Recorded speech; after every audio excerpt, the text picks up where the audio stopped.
Go. Wow, wiki tuatoru, week 3 of Mahuru Māori. There has been lots going on and so much excitement for Te Reo Māori. We've lifted the mauri of Te Reo Māori. Fantastic whānau.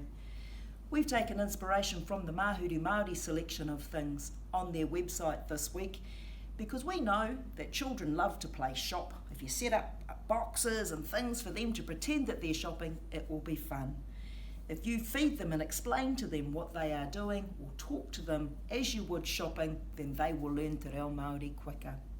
Here's some sentences that Mahuru Māori have offered. He aha tau e kimi nei. Is there anything I can show you in our shop?